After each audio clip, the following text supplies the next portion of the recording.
it's been 24 hours since we took the cuttings. Fortunately, things came up and I had other plants and family matters to tend to. So I put them in cold storage. It's about 30, in the low 30s here at night right now. And during the day, it gets up to about upper 50s. So what I did was I put them in baskets and sprayed them with the hose.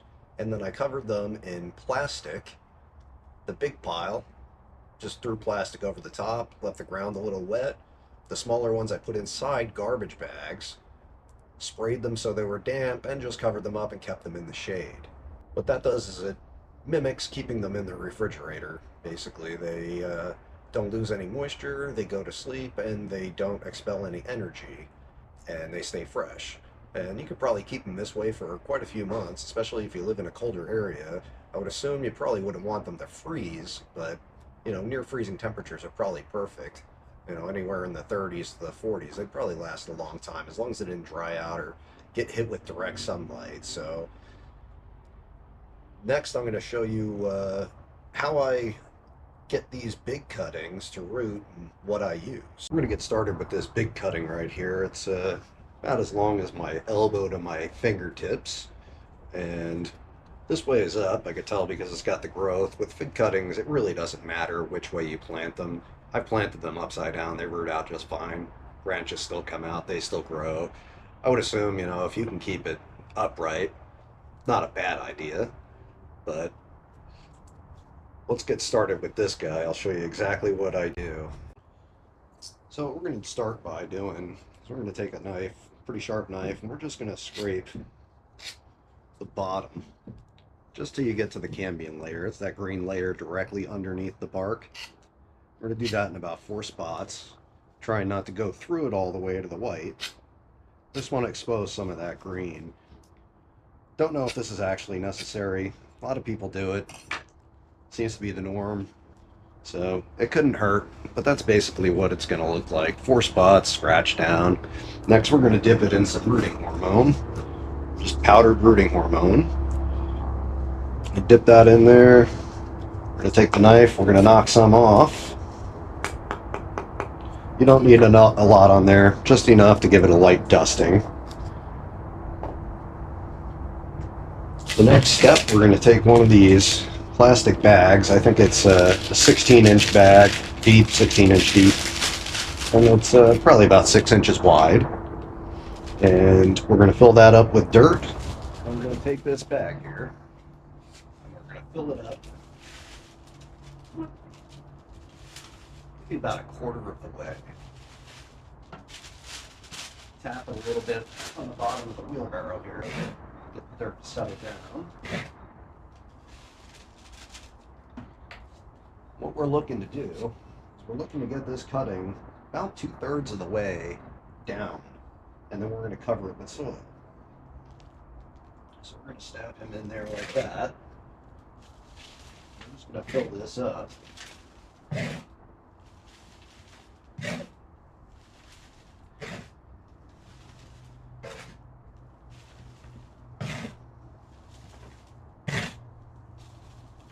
Shake it a little bit. That dirt down in there. I'm going to push some down around the base of the cutting. Add a little bit more.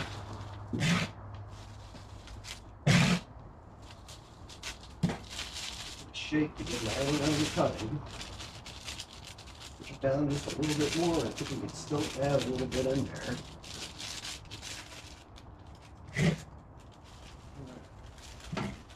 That guy's full.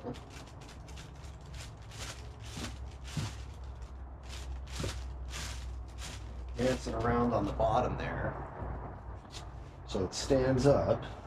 And then let me show you what kind of soil I use. I don't use anything expensive. I just use Stay Green potting soil from Lowe's. It's 1.5 cubic feet, and it's, I think, around, at the time of this recording, probably somewhere around 11, 12 bucks a bag. So it works out pretty good for me. It's got some little fertilizer balls in it. It's pretty pathogen free. I've never had any sort of rot or mildew or anything like that. The fertilizer hasn't burnt any new baby roots or anything, so I use it. I'd recommend it. You know, you could use whatever you want, but you gotta try to keep the soil pretty free of any sort of pathogens that could be in there, mold spores, stuff like that, because that's just going to kill your cutting and wasting your time. The next thing I do is I seal all the cut off branches, basically any wounds, with pruning sealer. It's basically like a black tar. As you can see, it gets on your hands, it stains your skin, it smells like tar. And you gotta be careful. You don't want to spill this. You don't want to get it on anything, because once it's on there, it's not coming off. You get it on your clothing, throw your clothing out. It ain't coming off. So what I do is I just take this stuff, get the excess off the brush, and I just brush it on these wounds. This will help keep the cutting from drying out, which is biggest problem with cuttings is them drying out or staying too wet. But once they dry out, that's it, they're done. You kiss your cutting goodbye, it's dead. Nothing you can do once it dries out. You just got a dead stick. So we're gonna go ahead and we're gonna coat all of these, every single one, even these old wounds on the top. Now this stuff, it being tar, it will kill anything on there, so you don't have to worry about anything growing underneath this stuff, because it's basically petroleum based, and it's just going to kill everything. You know, anything you put it on is going to die. But we'll get this all coated up. Then the only thing left is to water and keep it in shade.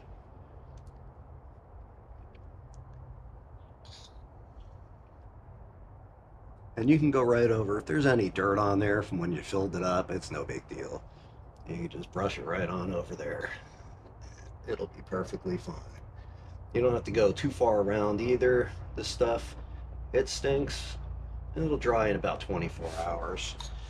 You know, you might have to go, there might be little bubbles that pop or something, so next day you might have to go around again and just touch up little spots here and there, but for the most part, this is going to seal it all up for you. So I think we got it all. All right. So I'm sure you've noticed it's got a little bit of growth right there, and that's probably going to be the first spot that pops out. This should bud out probably in the spring. And common misconception is that people think a bigger cutting is going to grow bigger, it's going to grow faster, and you're going to have a full-size tree faster. I haven't found that to be the truth.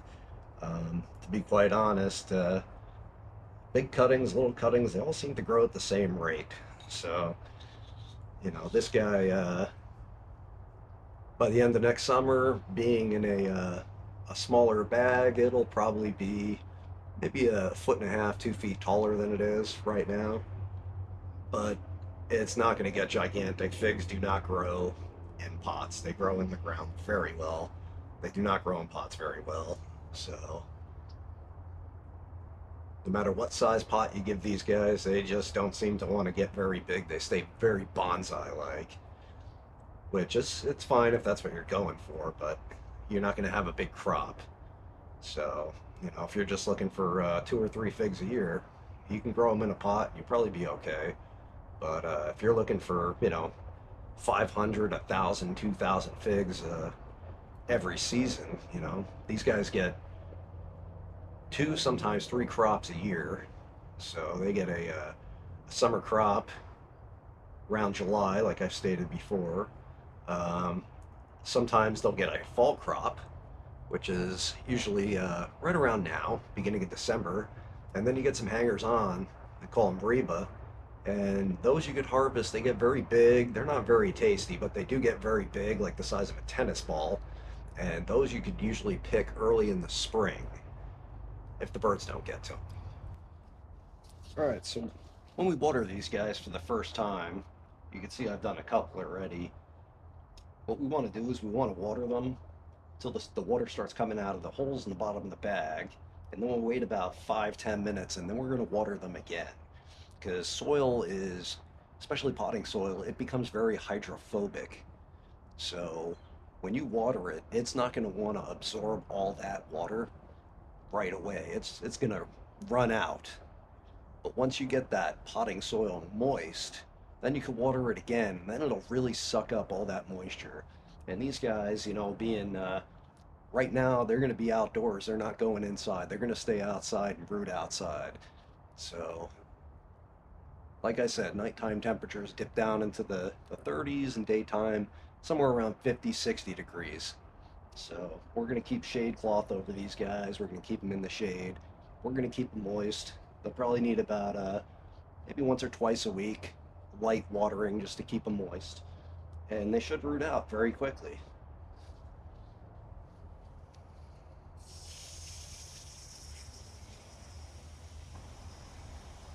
Okay, the next method we're going to do here is called the fig pot method.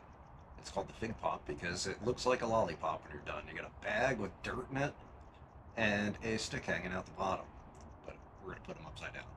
So we got our cuttings. We got a small cutting, we got a medium-sized cutting, and then we got our two different size bags. So this one here is 3 inches, so that's 3 inches wide. And then this size is 2 inches wide. So we're going to be using the wide ones, 3-inch wide, and the 2-inch wide for those. So let's get one of these bags out and get started. So we're going to pull this bag out. We're going to open it up. And I pre-paired the soil already. So what we're using is a mixture of potting soil, perlite, vermiculite, and peat moss. It's been pre-moistened, so you want it moist to where it's just damp feeling. You don't want any water dripping out. We're going to take this and we're just going to fill this bag up. Okay. Try not to make too much of a mess. Usually don't do it this way, but since I'm filming, this is how we're going to do it. So we're going to fill this bag up loosely, not pack it down yet. Alright.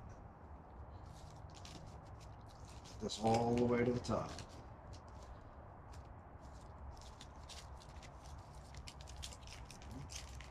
Take a little bit more and put it in there.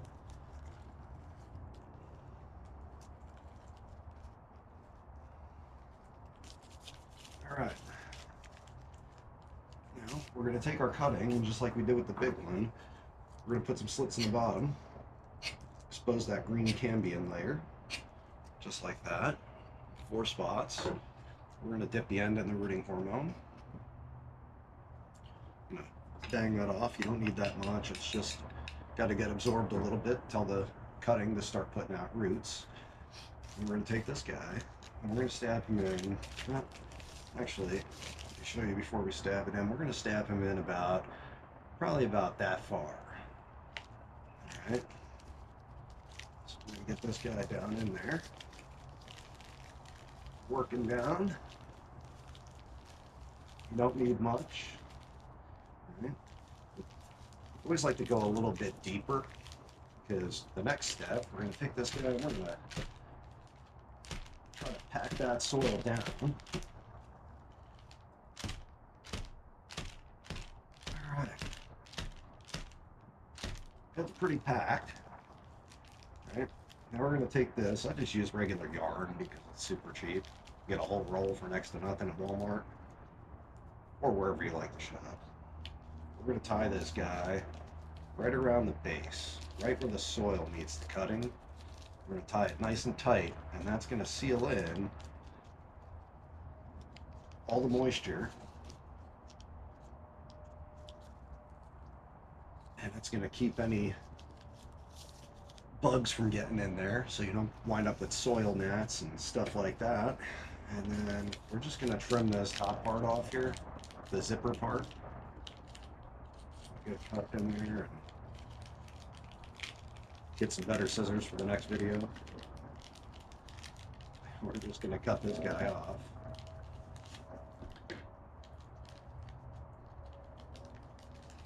That's basically it. So that is a fig pop. So this branch here is probably about 3/4 of an inch. That's down to about, I would say probably right about here. So there's a little bit more at the bottom. And it's going to put roots out. And the good thing about these is you could see the roots. So when this guy starts putting out roots, you'll be able to see the roots coming out. And then it'll start putting out top growth. This little guy will help trap a little bit of moisture in there, keep that cutting a little extra moist. And we're going to go ahead and we're going to coat the top of this too. You could use parafilm, or you could use our pruning sealer. We're going to use that just because we have it on hand here. But if the top isn't cut, if there's no wounds or anything, you could just leave it. Nothing's gonna happen to it. This will just keep it nice and moist. And being a fruiting branch, this branch is last summer's growth. That's got a lot of growth tips already on it. So these guys should sprout pretty quick. And we're going to take these, this one and this smaller one, we're going to take them, we're going to put them inside of a box. Something like this, we're going to have them in there. We're going to have all of our cuttings going back and forth. And we're going to keep these inside in a bright room, but out of direct sunlight. If these guys hit direct sunlight, they will dry out more than likely and die within a day or less. So we're going to keep these guys inside in about mid-70s for about 2 weeks. And I'll do a follow-up video and we'll see the growth of the roots. But we're going to want these guys to root out really good. So we're in December here, and it doesn't really start getting warm until March, end of March. So these guys are not going to really get potted up probably until the beginning of March. They're going to live in these bags for a couple of months, and we're not going to have to do anything. It's the moisture sealed in there. It's got plenty of fertilizer to feed on. It's going to have some good light. So let's get this other one done. So get one of these bags out for the little one. We'll do it one more time.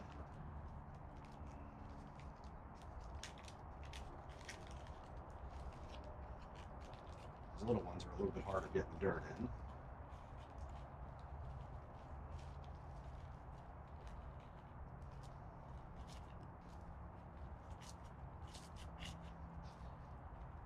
Now remember, you don't want to pack this dirt in there, because if you pack this stuff down, you're not going to be able to stick your cutting down in there.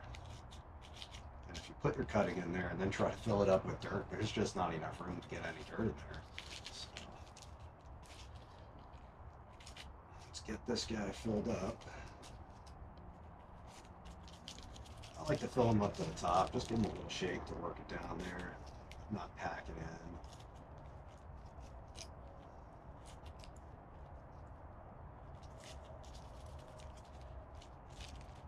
A little bit more, I think we're good with this one. Okay. He's in there. All right.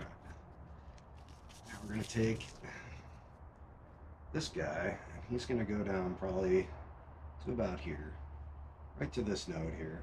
Now there's a big thing with, oh, you got to have so many nodes above and so many nodes below. I haven't found that to really be too factual. If you take them at the right time of year, the cuttings will just grow no problem. Like I said before, usually right after the tree drops its leaves, they're ready to root out, man. They got so much energy in there. They put out roots, no problem. You got a nice new fig tree in no time at all. You could either give away to your friends, plant in your yard, sell for extra cash.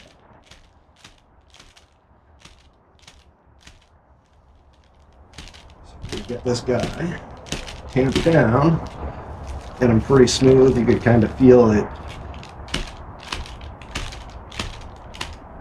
There we go. Okay.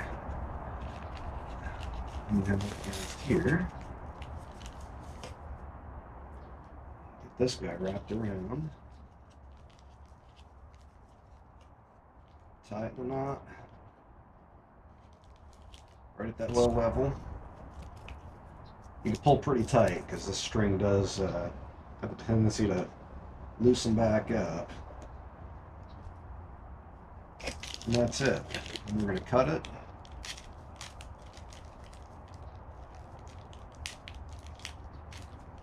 Pull the top off. We got our second fig pop. That's it. You can see if you hold it this way, it kind of looks like a lollipop, right? That's why they call it fig pop, I think. All right. We're going to do two other methods here. So let's get started on those. Okay, the next method I'm going to show you here involves using just perlite, which you can get pretty much at any Lowe's or Home Depot, Walmart. I usually get a big bag. It's cheaper buying it in bulk because I go through a lot of it pretty quick. I do a lot of cuttings throughout the year: figs, mulberries, chaya, all sorts of stuff, collard greens, tree collards. But basically I pre-moisten this. It's, from what I understand, just puffed up volcanic glass, so it's like the rock version of Rice Krispies, and it's sterile. You don't have to worry about any sort of mold or anything growing in it. What I do is I get these dollar store totes or whatever they are for washing dishes or something, and I poke holes in either corner, just stab a knife through. Doesn't matter what size it is, just so it could drain. And basically this is what I do. I just take these guys, dance them in a little bit. I don't even bother scoring the bottoms. Just stab it into the bottom, move on to the next one. And we just do this until we have the whole bin filled. I like to leave a little bit of space. I do a lot of cuttings, and this is definitely the fastest method, but it's also one you got to worry about when it comes time to potting these guys up. You're definitely going to damage roots. There's no way of avoiding it. You're going to damage the roots when you try to transplant these into pots.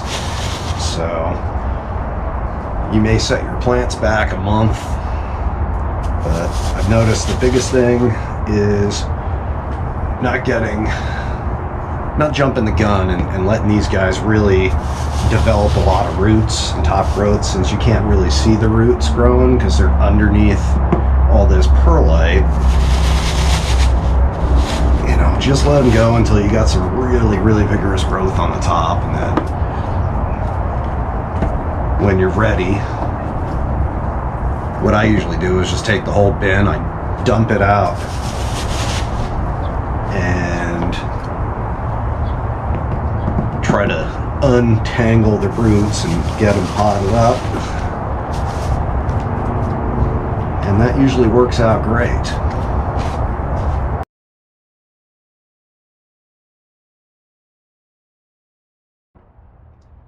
Okay, and we're all done. So we got, I think, somewhere around like 23, 24 in there. I sealed all the edges, and these guys, you got to keep in mind, since they are in a open container, that they are going to dry out. So you got to keep an eye on it. The best way I found is to lift it up. You'll feel when it's not heavy enough. It'll feel really light, and then you'll know you need to water it again. So these guys, I try to fill them up pretty close to the top, and then watering, I try to use a spray bottle, like a pump spray bottle, where you pump it up and spray it out. And with the holes in the bottom, you can't overwater it. If it gets too much water, the water's just going to run out.